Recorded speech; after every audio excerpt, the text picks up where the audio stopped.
Thanks so much for joining me in lesson 3 of Mist-Covered Mountains. Here we're going to nearly finish off line 1.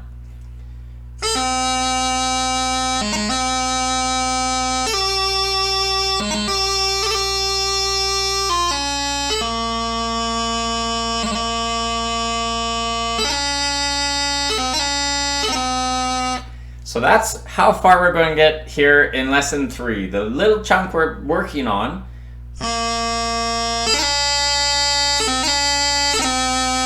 And again, it's in the link below to look at the sheet music I've got, as well as all the lessons, how to access the whole workshop there. So this little chunk here, we're going to do the non-embellished version first and then add in those embellishments. So we ended off lesson 2 on low A. We're going from low A up to C.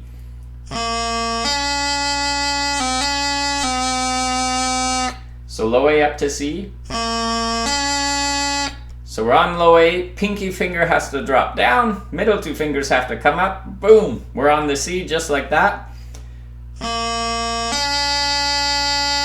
And then from the C we're going to go to B, so pinky finger has to lift up, and our middle finger, our first finger that's up there, that little guy, that long guy, I should say, has to come back down.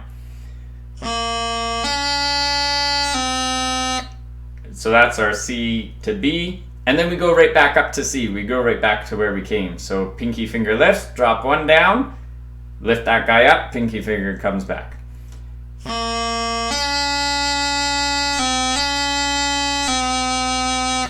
And then we end up again on a B. So we're going low A, up to C, a quick B, back to C, back to B.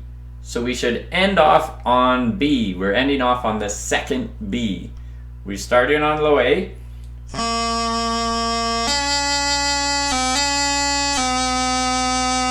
Dum da da da dum. A C B C B.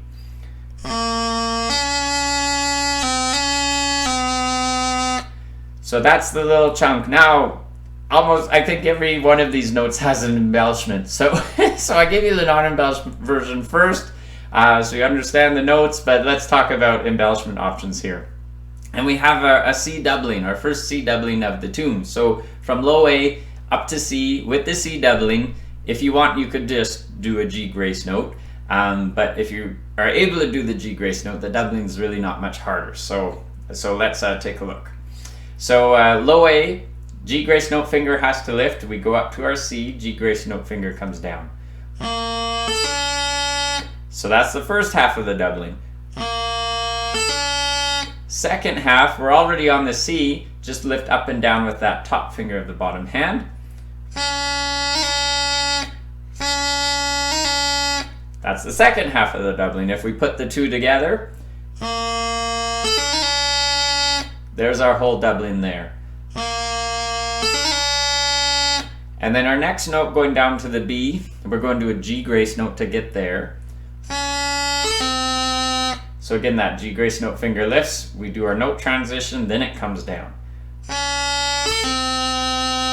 So if we put those first 2 notes together, this is what we'll have.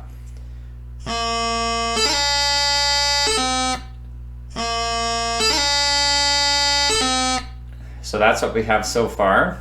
And then from that B is quite short, so we're not on that B very, very long at all till we do a D grace note up to C. So this can be just a little tricky with the bottom hand, but that top finger of the bottom hand has to lift first. Then we're going to that C position, and the top finger is the last finger to come back down on the chanter. If the top finger comes down before the pinky finger comes down, you're going to have a little crossing noise. So you want that pinky finger to come down before the top finger.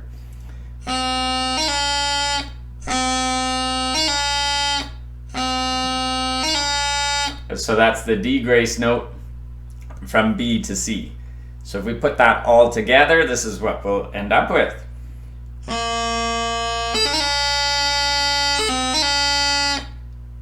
Again.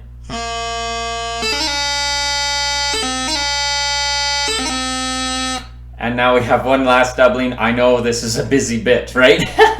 That's why there's only a little tiny section here highlighted in the sheet music in the link below, because it's a lot of embellishments. So C doubling.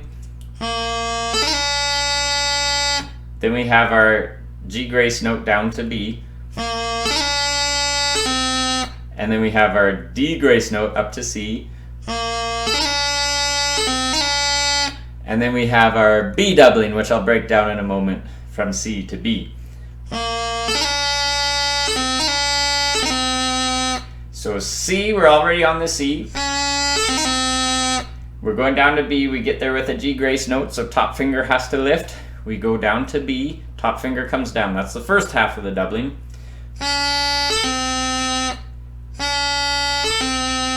Second half of the doubling, we're already on that B, we just go up and down with the D grace note finger, top finger of the bottom hand. So let's put the two together.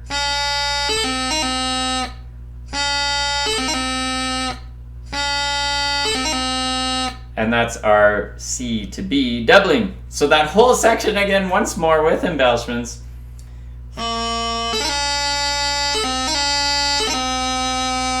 And that's the whole little wee bit that we're doing in lesson 3 here.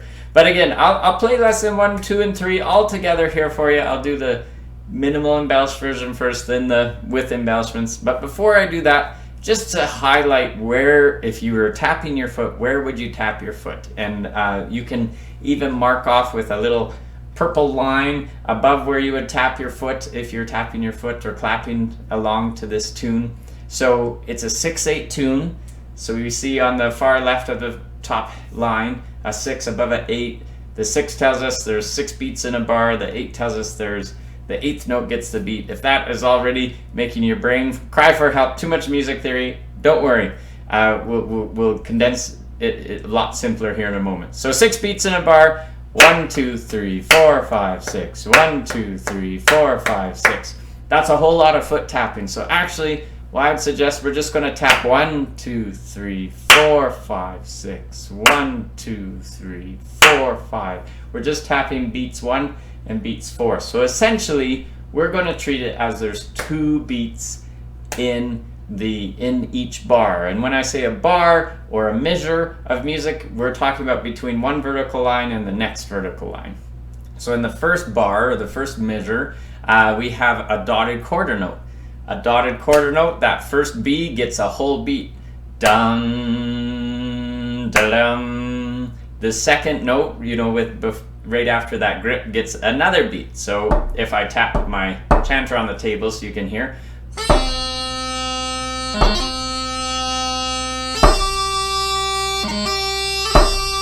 And then in the second, so the first bar is easy. Dum, ba-da-dum. Each note gets a beat. The second bar, our first F gets a downbeat. So gets a downbeat, and I say beat, I mean downbeat. I mean a foot tap. First note gets a downbeat or a foot tap in the second bar. Da, ba-da, da. That whole grip business doesn't get, it happens more on an upbeat. It doesn't get a downbeat. It doesn't get a foot tap. Our foot tap's going to happen on the third F. So we have 2 foot taps for each bar. First foot tap is on the first F in bar 2. Second tap is on the third F in bar 2. Our next foot tap will be on the first low A in bar 3, and then the second low A in bar 3. So I'll tap on the tabletop again here for you.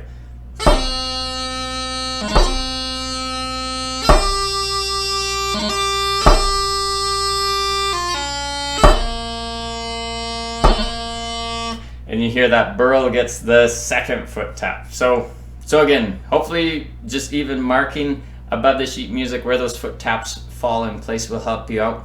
The bar we just did, we didn't quite finish the whole bar, but we got in both foot tap notes. So that first C gets a foot tap, da da da dum, and the B, that B doubling gets a foot tap. So if I just kind of sing the first verse and clap it out, da diddly-um, da diddly-ah, da da da dum, ba-dum, da da da dum. So that's where I'm clapping, would be where your foot is tapping. So hopefully that helps you get a little bit of a feel for the rhythm of the tune. And even if you don't understand all the beats and quarter notes and 6 beats or 2 beats or whatever, just even listening to a recording of it, tapping along, clapping along, humming, singing along to the recording, and make it a whole body experience. And that can really help your brain figure out the rhythm of a tune. So again, as promised, I'll play through lessons 1, 2, and 3, minimal embellishments here, and then with embellishments for you. And again, click on the link below, join me in lesson 4 and beyond, or check out the sheet music there. And can't wait to see you in lesson 4. So here's the non-embellished version, line 1.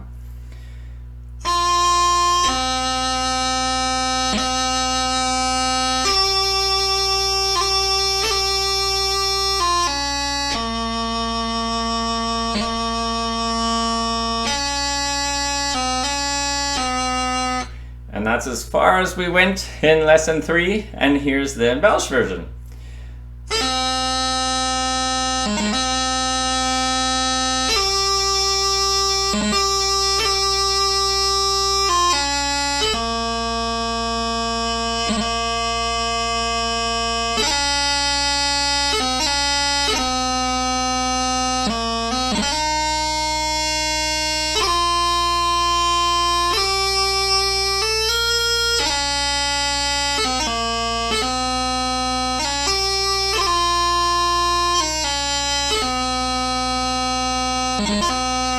And there's line 1 and line 2, which we're going to be getting to in the next lesson. So can't wait for you to join me in lesson 4. Again, click on the link below. And until then, happy piping.